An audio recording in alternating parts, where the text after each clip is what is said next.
Physical properties of amines discuss करायचे आहे. आता फिजिकल प्रॉपर्टीजमध्ये सुरुवातीला आपण स्टेट अँड ओडर ऑफ अमाइन्सची फिजिकल स्टेट कशी असते, सॉलिड, लिक्विड, गॅस, आणि त्यांची ओडर कशी असते ते माहिती करून घेऊ. दुसरा फिजिकल प्रॉपर्टीमध्ये आपण सोल्युबिलिटी चेक करू की यांची वॉटरमध्ये सोल्युबिलिटी कशा पद्धतीने आहे. त्यानंतर यांचा boiling point primary, secondary, tertiary अमाइन्समध्ये कोणत्या अमाइनचा बॉइलिंग पॉईंट जास्त आहे आणि कशामुळे आहे. त्यानंतर हे सर्वात महत्त्वाचा पॉईंट आहे nature, basic nature of amines. Basic nature of अमाइन्सवर आपण मॅक्झिमम डिस्कशन्स करणार आहोत. तर आपण सुरुवातीला हे जे फिजिकल प्रॉपर्टीज आहे अमाइन्समध्ये त्यांच्यामध्ये स्टेट आणि ओडर समजून घेऊ. तर सुरुवातीला आपण फिजिकल स्टेट पाहणार आहोत. जे लोअर मेंबर्स असतात, lower members up to C3 carbon atoms. C3 carbon atom पर्यंत म्हणजेच मिथिल अमाइन झाला, डायमिथिल अमाइन आहे की नाही. तर हे वाले जे डायमिथिल अमाइन्स, तर या प्रकारचे जे अमाइन्स आहेत हे काय असतात, कलरलेस गॅसियस स्टेटमध्ये असतात. इथिल अमाइन सुद्धा. तर हे वाले जे लोअर मेंबर आहेत कार्बन 3 कार्बन पर्यंतचे अमाइन्स हे काय असतात माहिती आहे का, कलरलेस गॅसेस असतात. हे कलरलेस गॅसेस असतात. त्यानंतर जे हायर मेंबर आहे from carbon means middle members means carbon 4 to carbon 11 पर्यंतचे जे काही अल्केन्स आहेत ते अमाइन्स आहेत तर ते सर्व व्होलाटाईल लिक्विड्स आहेत. काय ते हे व्होलाटाईल लिक्विड्स असतात. हे व्होलाटाईल लिक्विड्स आहेत. आणि जे हायर मेंबर आहे मोर दॅन 12 कार्बनवाले अमाइन्स, 12 पेक्षा जास्त कार्बनवाले जेवढेही अमाइन्स आहेत हे कसे असतात, कलरलेस सॉलिड असतात. They are colourless solid. हे कसे राहतील, कलरलेस सॉलिड असतील. तर अशा प्रकारे यांची फिजिकल स्टेट आहे. म्हणजे जे आपण अमाइन्स स्टडी करून राहिलो तर त्या अमाइन्समधले फिजिकल स्टेटमध्ये लोअर मेंबर जे असतात up to the carbon 3 methyl amine झालं, डायमिथिल अमाइन्स, इथिल अमाइन्स हे कलरलेस गॅसियस फॉर्ममध्ये एक्झिस्ट असतात. त्याच्यानंतर C4 टू C11 पर्यंतचे जेवढेही अमाइन्स आहेत, 4 कार्बन ते 11 कार्बन पर्यंतचे जेवढेही अमाइन्स आहेत हे व्होलाटाईल लिक्विड असतात. आणि हायर मेंबर जे असतात हे कलरलेस सॉलिड असतात. आता यांची ओडर चेक करणार आहोत आपण. ओडर म्हणजे त्यांचा स्मेल कसा येत असतो. तर जे लोअर मेंबर्स आहेत तर या लोअर मेंबर्समध्ये जी स्मेल येत असते ती असते अमोनिकल स्मेल. कोणती असते, अमोनिकल स्मेल असते आहे की नाही. अमोनिकल ओडर असते यांची. कशाची, लोअर मेंबरची. आणि जे हायर मेंबर्स असतात तर या हायर मेंबरची जी ओडर आहे ते आहे फिशी ओडर आहे. काय असते, फिशी ओडर. बघा लक्षात ठेवायचं आहे, हे क्वेश्चन्स विचारले जात असते. दी ओडर ऑफ अमाइन्स. तर अमाइनची ओडर जी असते हे अमोनिकल ओडरही असते आणि फिशी ओडर सुद्धा असते. तर हायर मेंबर जे असतात ते जनरली त्यांची फिशी ओडर असते आणि जे लोअर मेंबर्स असतात त्यांची जनरली अमोनिकल ओडर असते. तर हे झालं यांच्या फिजिकल स्टेट आणि ओडर विषयी. आता आपण सेकंड पॉइंट डिस्कशन्स करणार आहोत, सोल्युबिलिटी. सोल्युबिलिटी म्हणजे यांची आपण वॉटरमध्ये आणि ऑर्गॅनिक सॉल्व्हंटमध्ये सोल्युबिलिटी चेक करणार आहोत. आणि सोल्युबिलिटी ही मेनली कशावर डिपेंड असते, वॉटरमध्ये जर आपण सोल्युबल चेक करायचं असेल तर त्यांच्यामध्ये हायड्रोजन बॉन्डिंग जर होत असेल तर तो कंपाऊंड वॉटरमध्ये सोल्युबल होत असतो, हे आपल्याला माहिती आहे. आणि तो कंपाऊंड जर वॉटरसोबत हायड्रोजन बॉन्डिंग करत नसेल तर तो इन्सोल्युबल असतो. तर त्याच्यामुळे आपण नेक्स्ट पॉईंट आता पाहणार आहोत. बघा आपण सेकंड फिजिकल प्रॉपर्टी चेक करणार आहोत अमाइन्समध्ये, ते आहे आता सोल्युबिलिटी. आता ऍक्च्युअली कोणत्याही ऑर्गॅनिक कंपाऊंडची जी सोल्युबिलिटी असते वॉटरमध्ये जर आपण चेक केली तर वॉटरमध्ये ते इन्सोल्युबल असतात. पण हे अमाइन्स असे आहेत की या अमाइन्समध्ये काय असतं, एक पोलर फंक्शनल ग्रुप असतो. जसं मी एक अमाइनचा फॉर्म्युला काढतो, बघा लक्षात ठेवायचं आहे. या नायट्रोजन्सवर लोन पेअर इलेक्ट्रॉन्स असतात. हा हायड्रोजन पार्शली पॉझिटिव्ह असतो, नायट्रोजन पार्शली निगेटिव्ह असतो, हायड्रोजन पार्शली पॉझिटिव्ह असतो. त्याच्यामुळे ज्यावेळेस यांना आपण वॉटरमध्ये काय करू, डिझॉल्व्ह करू, बरोबर आहे की नाही, वॉटरमध्ये यांची सोल्युबिलिटी चेक करू. तर हा जो पोलर पार्ट असतो आहे की नाही, आणि आपलं वॉटर सुद्धा काय असते, पोलर पार्ट असते. तर हे पोलर पार्ट जर वॉटर सोबत हायड्रोजन बॉन्डिंग करू शकला तर तो ऑर्गॅनिक कंपाऊंड वॉटरमध्ये सोल्युबल असतो. तर इथे बघा अमाइन्समध्ये हा पोलर H पॉझिटिव्ह NH ग्रुपचा या ऑक्सिजन निगेटिव्ह सोबत वॉटरच्या एक हायड्रोजन बॉन्डिंग करतो असं. हा सुद्धा H पॉझिटिव्ह प्रायमरी अमाइन्स मधला एका दुसऱ्या वॉटर मॉलिक्यूल सोबत कोणती बॉन्डिंग करतो, तो हायड्रोजन बॉन्डिंग करतो ऑक्सिजन सोबत त्यांच्या. तसंच हा जो नायट्रोजन्स आहे हा सुद्धा वॉटर मॉलिक्युल्स मधला जो हायड्रोजन्स आहे पॉझिटिव्ह यांच्यासोबत हायड्रोजन बॉन्डिंग करू शकते. आणि due to this hydrogen bonding बघा लक्षात ठेवायचं आहे, हे जे हायड्रोजन बॉन्डिंगच्या मुळे आहे ना, this amines are soluble in water. Amines are soluble in water, are soluble in water. हे वॉटरमध्ये काय असतात, सोल्युबल असतात. बरोबर आहे. कशामुळे असतात सोल्युबल, हायड्रोजन बॉन्डिंग. पण आता याच्यात एक दुसराही पार्ट असतो, हा वाला अल्किल ग्रुप, हा वाला हायड्रोकार्बन पार्ट आहे. आणि हा alkyl group water hating part असतो. यांचं आणि वॉटरचं हिटिंग कॅरेक्टर असतं, हायड्रोकार्बन आणि वॉटर. कारण हे नॉन पोलर पार्ट आहे आणि हा पोलर आहे, त्याच्यामुळे हिटिंग पार्ट असते. जसं जसं हा अल्किल ग्रुप मोठा होत जाईल, म्हणजे अमाइन्स मोठा मोठा होत जाईल, त्यांची सोल्युबिलिटी वॉटरमधली काय होत असते, डिक्रीज होत असते. क्लिअर होऊन राहिलं मी काय सांगितलं ते. तर त्याच्यामुळे सोल्युबिलिटी जेव्हा चेक करणार आहोत तेव्हा हा अमाइन या वॉटर सोबत हायड्रोजन बॉन्डिंग करत असल्यामुळं तो वॉटरमध्ये सोल्युबल असतो, हे नक्की. त्याच्यामुळे आपण सांगणार आहोत lower members are soluble in water. हे जे लोअर मेंबर्स आहेत मिथिल अमाइन हे वॉटरमध्ये रेडिली सोल्युबल असतात. Because they are capable of forming the hydrogen bonding with water.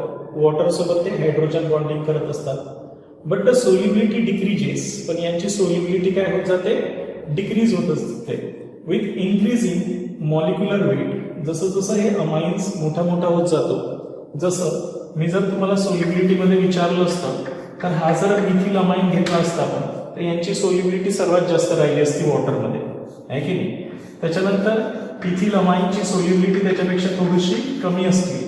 त्याच्यानंतर एन प्रोपिल अमाइन जर घेतला असता तर त्यांची सोल्युबिलिटी त्याहीपेक्षा कमी राहिली असते. बरोबर आहे. म्हणजे जसजसं मॉलिक्युलर वेट वाढत जात असते तसतसं सोल्युबिलिटी काय होत असते, डिक्रीज होत असते.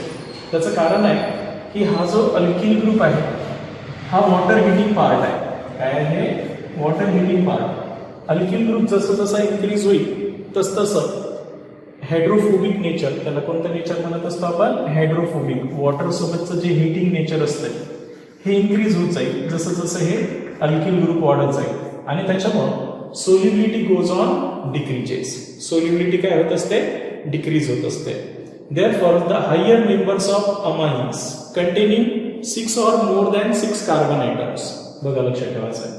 त्याच्यामुळे आपण काय लिहिणार आहोत, therefore the higher members, जे काही हायर मेंबर्स असतील, आहे की नाही, higher members having 6 or more than 6 carbon atom, having 6 or more than 6 carbon atom, more than 6 carbon atom, ज्यांच्यामध्ये 6 किंवा 6 पेक्षा जास्त कार्बन ॲटम असतील, they are insoluble in water. They are insoluble in water. हे वॉटरमध्ये काय राहतील, इन्सोल्युबल राहतील. ठीक आहे.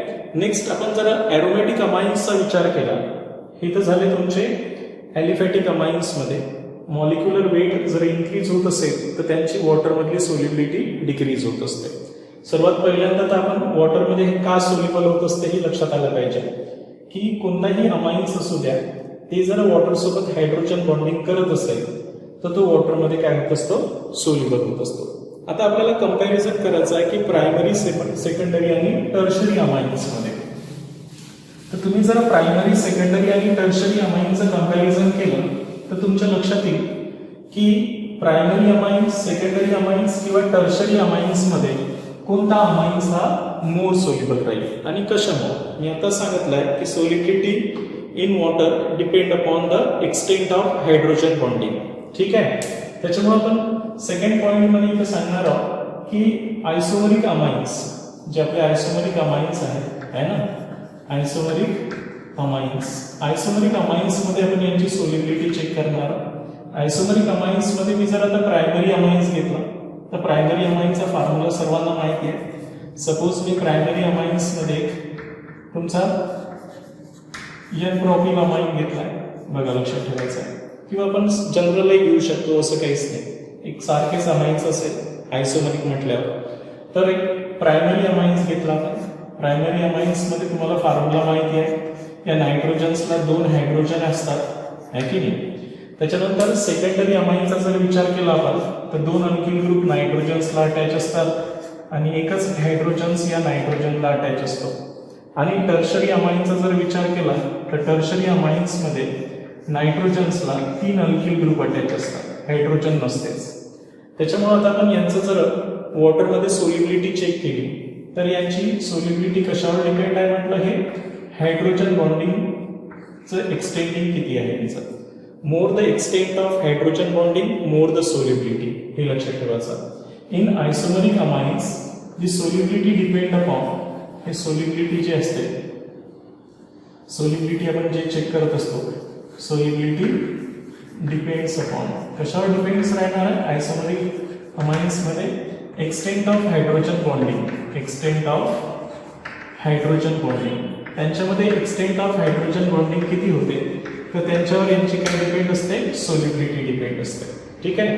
तर आता जर प्रायमरी अमाईन्स जर पाहिला आपण तर या प्रायमरी अमाईन्सला जर आपण वॉटरमध्ये डिझॉल्व्ह केलं तर हे जे ऑक्सिजन असते वॉटरचा आणि हा अमाईनचा हायड्रोजन यांच्यामध्ये इंटरमॉलिक्युलर हायड्रोजन बॉन्डिंग होईल. असंच मी एक दुसरा वॉटर मॉलिक्यूल, हा दुसरा जो प्रायमरी अमाईन्सवरचा हायड्रोजन्स आहे तो यांच्यासोबत हायड्रोजन बॉन्डिंग करत. तसंच हे नायट्रोजन्स एका वॉटर मॉलिक्यूल सोबत ऑक्सिजन सोबत त्यांच्या हायड्रोजन सोबत त्यांच्या काय करणार आहे, जो वॉटर मॉलिक्यूल असेल त्यांच्या H पॉझिटिव्ह सोबत हा नायट्रोजन निगेटिव्ह सुद्धा हायड्रोजन बॉन्डिंग करू शकतो. त्याच्यामुळं इथे 3 मॉलिक्यूल हे या अमाईन सोबत हायड्रोजन बॉन्डिंग करू शकतात. इथे जर आपण सेकंडरी अमाईन्स, हे कोणाच्या बाबतीत झालं, प्रायमरी अमाईन्स. तर प्रायमरी अमाईन्समध्ये हायड्रोजन बॉन्डिंग आपण पाहिली, 3 मॉलिक्यूल 3 हायड्रोजन बॉन्डिंग होऊ शकते. याच्यामध्ये एक नायट्रोजन निगेटिव्ह हायड्रोजन पॉझिटिव्ह असतो, हे माहिती आहे. त्याच्यामुळे आता यांची जी एक्सटेंट ऑफ हायड्रोजन बॉन्डिंग असेल ते लेस असेल. हा हायड्रोजन वॉटरमधला, हा हायड्रोजन वॉटरमधला या नायट्रोजन सोबत एक हायड्रोजन बॉन्ड करेल. तसंच एक वॉटरमधला ऑक्सिजन आहे की नाही, हा ऑक्सिजन या हायड्रोजन सोबत एक बॉन्ड करेल. असे 2 हायड्रोजन बॉन्डिंग होईल यांच्यामध्ये. आणि टर्शरी अमाईन्समध्ये फक्त या नायट्रोजन्सवरच लोन पेअर इलेक्ट्रॉन्स आहेत, तो पार्शियली निगेटिव्ह असेल थोडा, तर तो थोड्याफार प्रमाणात या हायड्रोजन सोबत वॉटर सोबत अट्रॅक्शन करून एक हायड्रोजन बॉन्ड करू शकतो.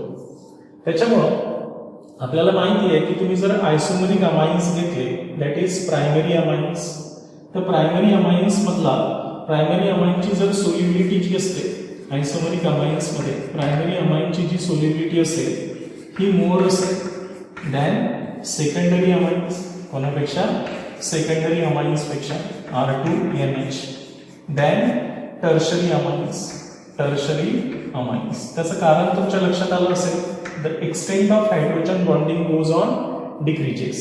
म्हणजे इथे यांचं वॉटर सोबतचं अट्रॅक्शन सर्वात जास्त असते, कोणाचं, प्रायमरी अमाईन्सचं. त्याच्यामुळे primary amines are more soluble in water, वॉटरमध्ये हे मोर सोल्युबल असतात, बरोबर आहे. वाईल सेकंडरी अमाईन्स, मी जर सेकंडरी अमाईन्स घेतले तर they are less soluble in water. While tertiary amines are insoluble in water because they do not form hydrogen bonding, असं म्हटलं तरी चालते. Means solubility in amines, solubility in amines goes on decreases from primary to tertiary amines. असे questions विचारले जात असते, बघा लक्षात ठेवायचं. यावर सोल्युबिलिटीवर जर एक छोटासा क्वेश्चन्स विचारला गेला की why N propyl amines are soluble in water, N propyl amines are soluble in water, while trimethyl amines are insoluble in water. हे वॉटरमध्ये का इनसोल्युबल असतात, तर त्याचा आन्सरच आहे की हे जे N-प्रोपिल अमाईन्स आहे हा वॉटरमध्ये सोल्युबल असण्याचं कारण आहे की they form hydrogen bonding. This N propyl amine they form hydrogen bonding with water. हे हायड्रोजन बॉन्डिंग करत असतात कोणासोबत, वॉटर सोबत. That's why they are soluble. त्याच्यामुळे हे काय असतात, सोल्युबल असतात. Whereas tertiary amines do not form hydrogen bonding, do not form hydrogen bonding with water. Hydrogen bonding करत नाही है ना, no hydrogen bonding and hence it is insoluble. हे कसे असतात, insoluble in water असतात जनरली. ठीक आहे, याची सोल्युबिलिटी कमी असते असं म्हटलं तरी चालतंय. थोडेफार सोल्युबल राहिले, थोडाफार एक्सटेंड मध्ये हायड्रोजन बॉन्डिंग करत, but their solubility is less. Clear आहे. So this is the order for the solubility of amines, primary, secondary and tertiary amines in water. Next आपण जर aromatic amines वर विचार केला आणि aromatic amines मधली solubility चेक केली आहे की नाही. तर आता aromatic amines मध्ये जर यांची solubility चेक केली तर aromatic amines are insoluble in water. aromatic amines हे insoluble असतात. म्हणून आपण नेक्स्ट aromatic amines ची solubility चेक करणार आहोत. solubility of aromatic amines. बघा, aromatic amines मध्ये तुम्ही जर aromatic amines चा विचार केला तर एक एक्झाम्पल घेतला आपण, आहे की नाही, ॲनिलीन. या ॲनिलीन मधला जो हा पार्ट आहे, लक्ष ठेवा, हा वाला पार्ट जो आहे, हा वाला पार्ट हा हायड्रोफोबिक पार्ट आहे. हायड्रोफोबिक म्हणजे वॉटर हिटिंग पार्ट आहे. हायड्रोकार्बन नॉन पोलर पार्ट आहे, नॉन पोलर पार्ट आहे की नाही. हे पोलर पार्ट आहे बघा, that is hydrogen water loving part आहे, हायड्रोफिलिक म्हणत असतो. बट आहे ना, हा हायड्रोफिलिक पार्ट आहे आणि हे हायड्रोफोबिक पार्ट आहे. आता more the number of carbon atoms, हे खूप जास्त कार्बन आयटम आहे आणि they are non polar in nature, हे नॉन पोलर आहे आणि देअर हायड्रोफोबिक नेचर म्हणजे वॉटर हिटिंग नेचर जास्त असल्यामुळे this aromatic amines are insoluble in water. हे काय असतात, इनसोल्युबल इन वॉटर. वॉटरमध्ये हे इनसोल्युबल असतात due to their hydrophobic natures. यांचं एरोमॅटिक अमाइन्स हे इनसोल्युबल असतात वॉटरमध्ये, but they are readily soluble in organic solvent. पण हे जर आपण ऑर्गॅनिक सॉल्वंटमध्ये टाकले, म्हणजे यांना जर आपण ऑर्गॅनिक सॉल्वंटमध्ये ऍड केलं तर हे रेडिली सोल्युबल होत असतात, कारण like dissolve like organic dissolve होतच असते. लाईक इथरमध्ये आपण याला टाकलं, अल्कोहोल आहे की नाही, क्लोरोफॉर्म, यांच्यामध्ये जर यांना डिझॉल्व केलं तर हे रेडिली सोल्युबल होत असतात. ठीक आहे. तर म्हणून aromatic amines are insoluble in water because this benzene ring is hydrophobic with water, means water hating part आहे तो, आणि it is more number of carbon atoms, खूप जास्त कार्बन आयटम आहे जे वॉटर हिटिंग पार्ट असणार आहे, and that's why they R insoluble in water. ठीक आहे. तर अशा प्रकारे काही छोटे मोठे क्वेश्चन जर सोल्युबिलिटीवर आले तर तेही तुम्हाला सांगता आले पाहिजेत. ठीक आहे. आता आपण थर्ड फिजिकल प्रॉपर्टी स्टडी करणार आहोत, ती आहे बॉइलिंग पॉइंट. आता नेमकं बॉइलिंग पॉइंट कोणत्याही कंपाऊंडचा हे कशावर डिपेंड असते. एक पहिले आपल्याला लक्षात आलं पाहिजे की कन्सेप्ट आपल्या डोळ्यासमोर असलं पाहिजे की कोणत्याही मॉलिक्युलचं मॉलिक्युलर वेटवर त्या कंपाऊंडचं काय डिपेंड असते, बॉइलिंग पॉइंट असते. मॉलिक्युलर वेट जर इन्क्रीज झालं तर बॉइलिंग पॉइंट इन्क्रीज होत असते. मॉलिक्युलर वेट जर इन्क्रीज झालं तर बॉइलिंग पॉइंट सुद्धा काय होत असतो, इन्क्रीज होत असतो. हे आपल्या लक्षात असलं पाहिजे. दुसरी गोष्ट की एखाद्या मॉलिक्युलमध्ये जर हायड्रोजन बॉन्डिंग होत असेल, काय होत असेल, हायड्रोजन बॉन्डिंग होत असेल तर त्यामधला बॉइलिंग पॉइंट जास्त असतो. तर बॉइलिंग पॉइंट हायड्रोजन बॉन्डिंगवर सुद्धा डिपेंड असते. हायड्रोजन बॉन्डिंगमुळं काय होत असते, बॉइलिंग पॉइंट इन्क्रीज होत असते. The boiling point goes on increases. आणि तिसरं, पोलर आणि नॉन पोलर मॉलिक्युल्स. जे पोलर मॉलिक्युल्स असतात, बघा लक्षात ठेवायचं, जे पोलर मॉलिक्युल्स असतात तर त्या पोलर मॉलिक्युल्समध्ये एक डायपोल फोर्स ऑफ अट्रॅक्शन असल्यामुळे polar molecule have higher boiling points than non polar molecules. तर आपण कोणताही चॅप्टरमध्ये जेव्हा बॉइलिंग पॉइंट आपण पाहणार आहोत तर ह्या गोष्टीवर फोकस करायचा आहे. तर सुरुवातीला आपण अमाइनचा जो बॉइलिंग पॉइंट आहे आणि अल्केनचा जो बॉइलिंग पॉइंट आहे यांच्यामध्ये कंपॅरिझन करू.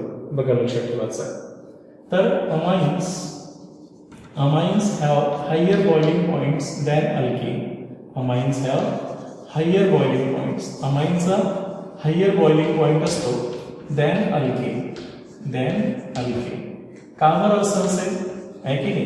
तर अमाईन्स हा पोलर मॉलिक्युल्स आहे आणि जो अल्केन असतो तो नॉन पोलर कंपाऊंड असतो. समजलं, लक्षात आलं? आता त्याचं कारण आहे की amines have intermolecular hydrogen bonding. तर त्यांच्यामध्ये अमाईन्समध्ये इंटरमॉलिक्युलर हायड्रोजन बॉन्डिंग असल्यामुळं and while alkane are non polar molecules. जसं अमाईन्समध्ये इंटरमॉलिक्युलर हायड्रोजन बॉन्डिंग कशी तयार होत असते, जसं हा एक अमाईन्स आहे तर हे लिक्विड स्टेटमध्ये राहणार आहे अमाईन्स, आहे की नाही? तर असंच एक दुसरा अमाईन्स राहणार आहे की नाही? तर या दुसऱ्या अमाईनचा जो नायट्रोजन असेल, हा नायट्रोजन्स या पहिल्या अमाईनच्या हायड्रोजन सोबत काय करेल, एक हायड्रोजन बॉन्डिंग करेल. हा वाला सुद्धा हायड्रोजन्स एका अमाईन सोबत काय करणारा हायड्रोजन बॉन्डिंग करेल अशा प्रकारे. तर त्याच्यामुळं due to this hydrogen bonding these amines have more, they are associated together, हे एकमेकांसोबत associated असतात and that's why their boiling point is higher. Whereas alkane जर घेतले आपण, alkanes are non-polar molecules, हे कसे असतात, non-polar molecules असतात आणि that's why they have no intermolecular attractions, यांच्यामध्ये intermolecular attractions राहत नाही आणि म्हणून amines have always higher boiling points than alkane. ठीक आहे. आता आपण जर अलग अलग अमाईन्स घेतले तर जसं जसं मॉलिक्युलर वेट वाढत आहे ना, as the molecular weight of amines increases. हे तर झालं आपण या पॉइंटवर त्याचं एक्सप्लेनेशन दिलेलं आहे. ठीक आहे. दुसऱ्या ह्याच्यात आपण सांगू शकतो की अमाईन्स जे असतात तर यांचं मॉलिक्युलर वेट जर इन्क्रीज झालं तर त्यांचा बॉइलिंग पॉइंट सुद्धा काय होत असतो, इन्क्रीज होत असतो. As the molecular weight of amines, as the molecular weight, जसं जसं molecular weight कशाचं, अमाईनचं काय होणार आहे, increase weight, increases. Their boiling point also increases. Their boiling point increases. त्यांचा boiling point सुद्धा काय होत असते, increases होत असते. जसं जसं molecular weight वाढत असते. जसं तुम्ही फॉर एक्झाम्पल घेतलाय, मिथिल अमाईन घेतलाय. ठीक आहे. तर मिथिल अमाईनचा जर तुम्ही बॉइलिंग पॉइंट काढला तर तो आहे -7.5 डिग्री सेल्सिअस, हा कमी असतो. तर तुम्ही जर हेच इथिल अमाईन घेतला, काय घेतला, इथिल अमाईन.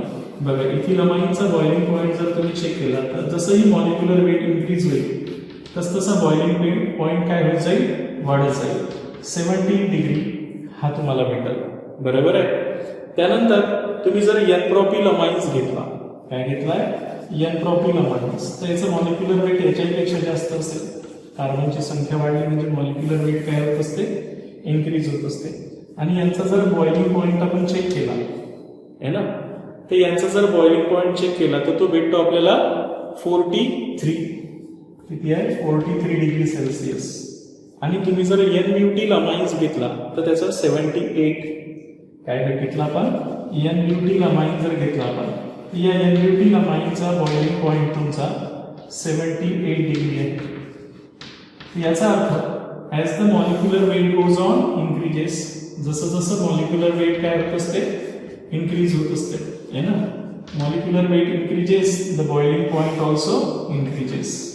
बॉइलिंग पॉइंट सुद्धा काय होत असतो, इन्क्रीज होत असतो.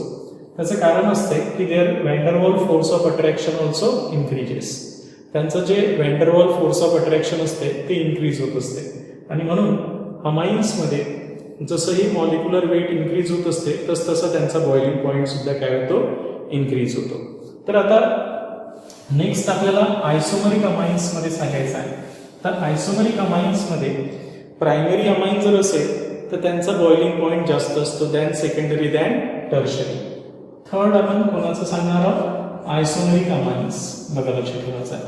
आयसोमरिक अमाईन्सच्या बॉइलिंग पॉइंटवर जर आपण फोकस केलं तर प्रायमरी अमाईन्स, जो आपला प्रायमरी अमाईन्स असतो त्यांचा बॉइलिंग पॉइंट जास्त असतो than secondary amines than tertiary amines. Clear आहे की काय सांगून राहिला होते. आता याचं कारण काय की due to the extent of hydrogen bonding in primary amines are more. तुम्ही जर प्रायमरी अमाईन्स घेतला तर हा प्रायमरी अमाईन्समध्ये 2 हायड्रोजन नायट्रोजन अटॅच आहे. त्याच्यामुळं या हायड्रोजनवर पॉझिटिव्ह चार्ज, नायट्रोजनवर निगेटिव्ह चार्ज. असाच एक दुसरा प्रायमरी अमाइन्स याच्यासोबत कंबाईनमध्ये राहील. असाच एक या हायड्रोजन सोबत हा नायट्रोजन दुसऱ्या प्रायमरी अमाइनचा हायड्रोजन बॉन्डिंग करेल. असाच एक हायड्रोजन ॲटम, बरोबर आहे, हायड्रोजन ॲटम दुसऱ्या अमाइनचा या नायट्रोजन सोबत काय करेल, हायड्रोजन बॉन्डिंग करेल. हे एक हायड्रोजन बॉन्ड तयार होईल नायट्रोजन्स आणि हायड्रोजन्समध्ये, नायट्रोजन्स आणि हायड्रोजन्समध्ये एक हायड्रोजन बॉन्डिंग तयार होईल. हा निगेटिव्ह नायट्रोजन आणि हा हायड्रोजन एक हायड्रोजन बॉन्डिंग करेल आणि हा नायट्रोजन्स आणि हायड्रोजन्स या दुसऱ्या अमाइनचा हायड्रोजन्स, मी इकडे काढतो असा अमाइन्स, हा एक अमाइन्स घेतला आणि यांचा हायड्रोजन्स या नायट्रोजन सोबत हायड्रोजन बॉन्डिंग करेल. That's why this primary amines have more extent of intermolecular hydrogen bonding. यांची हायड्रोजन बॉन्डिंग जास्त असेल. वेअरएज इन सेकंडरी अमाइन्स, सेकंडरी अमाइन्समध्ये दोन अल्किल ग्रुप असतात, एक नायट्रोजनवर निगेटिव्ह चार्ज, हायड्रोजनवर पॉझिटिव्ह चार्ज. असाच एक दुसरा सेकंडरी अमाइन्स, असाच एक दुसरा सेकंडरी अमाइनचा नायट्रोजन ॲटम्स काय करेल, यांच्यासोबत एक हायड्रोजन बॉन्ड करेल आणि असाच एक दुसरा सेकंडरी अमाइनचा नायट्रोजनचा हायड्रोजन्स, बघा लक्षात ठेवायचा, सेकंडरी अमाइनच्या नायट्रोजनचा हायड्रोजन्स याच्यासोबत सुद्धा एक हायड्रोजन बॉन्डिंग करेल. तर यांच्यामध्ये इंटरमॉलिक्युलर हायड्रोजन बॉन्डिंगचं एक्सटेंट कमी राहील सेकंडरीमध्ये. आणि tertiary do not have any intermolecular hydrogen bonding. टर्शरीमध्ये असे इंटरमॉलिक्युलर हायड्रोजन बॉन्डिंग होणारच नाही. That's why in primary amines more the extent of hydrogen bonding in their molecules. यांच्या मॉलिक्युलमध्ये हायड्रोजन बॉन्डिंग होत असल्यामुळे these molecules are more attracted, more joined, more closely joined to each other, and that's why their boiling point is higher, whereas in secondary amine the extent of hydrogen bonding in secondary amines molecule are less. That's why their boiling point is comparatively less, whereas tertiary amines have very less boiling point. यांचा boiling point खूपच कमी असतो. Clear आहे काय सांगितलं आहे ते? तर अशा प्रकारे तुम्हाला बॉइलिंग पॉइंट आयसोमरिक अमाइन्समध्येही सांगायचं आहे. त्याच्यानंतर अमाइन्स, अल्कोहोल आणि कार्बोक्सिलिक ऍसिड आणि अल्केन यांचं जर कंपॅरिझन केलं आपण, बघा लक्षात ठेवायचं आहे. तर नेक्स्ट मध्ये आपण कंपॅरिझन करू की बॉइलिंग पॉइंट जर कोणाचा पाहिला आपण, सर्वात जास्त कार्बोक्सिलिक ऍसिडचा बॉइलिंग पॉइंट असतो. कार्बोक्सिलिक ऍसिड आहे की नाही, कार्बोक्सिलिक ऍसिड नंतर अल्कोहोलचा बॉइलिंग पॉइंट अमाईनपेक्षा जास्त असतो आणि अमाईन्सपेक्षा अल्कोहोलचा जास्त असतो आणि अमाईनचा त्याच्यापेक्षा कमी असेल आणि सर्वात कमी अल्केनचा. तर आता असं का होते तर त्याचं कारण सांगतो की amines have lower boiling point compared to carboxylic acid and alcohol. त्याचं कारण असते की द हायड्रोजन बॉन्डिंगच त्याचं कारण आहे. Hydrogen bonding in carboxylic acid and alcohol are more stronger. कशी असते हे? More stronger than amines. त्याचं कारण आहे की the electronegativity difference between the oxygen and hydrogen. ऑक्सिजनची इलेक्ट्रोनिगेटिव्हिटी आहे 5 आणि हायड्रोजनची इलेक्ट्रोनिगेटिव्हिटी 2 आहे. त्याच्यामुळे हा OH बॉन्ड मोर पोलर असेल. काय असेल? मोर पोलर असेल. त्याच्यामुळे तो दुसऱ्या अल्कोहोल सोबत स्ट्रॉंग इंटरमॉलिक्युलर हायड्रोजन बॉन्डिंग करेल. व्हेअरएज हेच तुम्ही जर अमाइन घेतला, बघा लक्षात ठेवायचं आहे अमाइन्स, तर या अमाइनवर जो नायट्रोजन ॲटम असतो याची इलेक्ट्रोनिगेटिव्हिटी 3 असते. ऑक्सिजनची इलेक्ट्रोनिगेटिव्हिटी 3.5 असते. त्याच्यामुळे हे स्ट्रॉंग इंटरमॉलिक्युलर हायड्रोजन बॉन्डिंग करू शकतो.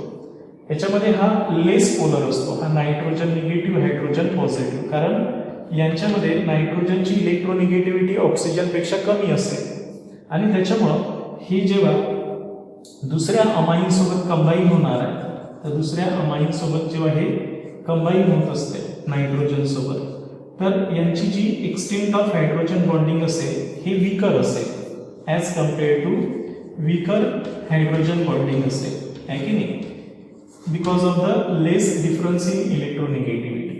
Hence alcohol and carboxylic acid which have strong intermolecular hydrogen bonding as compared to amines. बरोबर आहे?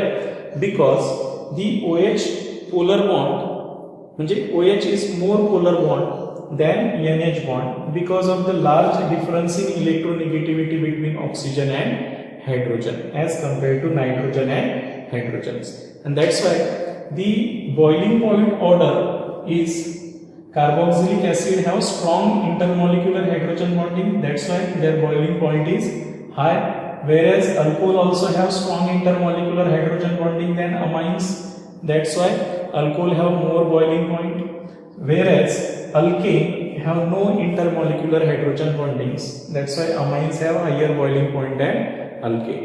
So these are some boiling point explanations in amines. हे amines मधलं काही boiling point च्या याच्यावरचे explanations आहे.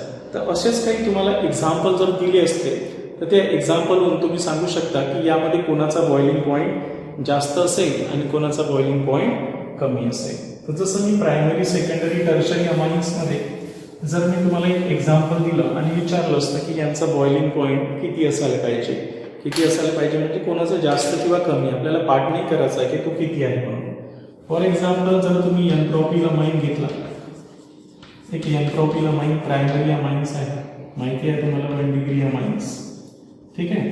ह्याचाच आयसोमर्स घेतला मी, एक इथिल मिथिल अमाइन काय घेतला असा एक इथिल मिथिल अमाइन घेतला, सेकंडरी अमाइन्स 2 डिग्री अमाइन्स आहे, आणि एक 3 डिग्री अमाइन्स घेतला. कोणता घेतला? 3 डिग्री अमाइन्स घेतला, म्हणजे CH3N CH3 CH3 अशा प्रकारे. आणि मी विचारलं असतं की which of the following has higher boiling point, आणि त्याचं कारणही तुम्हाला माहिती आहे की प्रायमरी अमाइन जो असतो तो more extent of intermolecular hydrogen bonding करतो, त्यामुळे यांच्यामध्ये हायड्रोजन बॉन्डिंगचं एक्सटेंट जास्त असल्यामुळे this molecule are more associated together, and that's why primary amines have higher boiling points. Their boiling point is 323 kelvin, 323 kelvin एवढा यांचा बॉइलिंग पॉईंट आहे N propyl अमाइनचा. Whereas secondary amines have lesser boiling point, याचा 307 kelvin एवढा boiling point आहे, आणि जो try methyl amines आहे त्यांचा 276 केल्विन टेम्परेचर. आणि त्याच्यामुळे मोर the extent of hydrogen bonding in primary amines, more strongly they are joined together, and that's why their boiling points are high, whereas secondary amines have lesser extent of hydrogen bonding, therefore their boiling point is less than primary amines. But secondary amines have higher boiling point than the tertiary amines, because tertiary amines do not have any hydrogen bonding in them, यांच्यामध्ये hydrogen bonding घडतच नाही, कारण इथे नायट्रोजनला हायड्रोजनच नाही आहे. Clear आहे? तर अशा प्रकारे आपण हे बॉइलिंग पॉईंट यांचे समजून घेतलेले आहे. आता नेक्स्ट सर्वात इम्पॉर्टंट जी प्रॉपर्टी आहे ते आहे बेसिक नेचर ऑफ अमाइन्स. आणि बेसिक नेचर ऑफ अमाइन्सवर खूप सारे क्वेश्चन्स आपल्याला अमाइन्समध्ये येतात नीट JEE मध्ये, त्याच्यामुळे बेसिक नेचर ऑफ अमाइन्सवर आपल्याला कमांड आणणं आवश्यक आहे. ओके.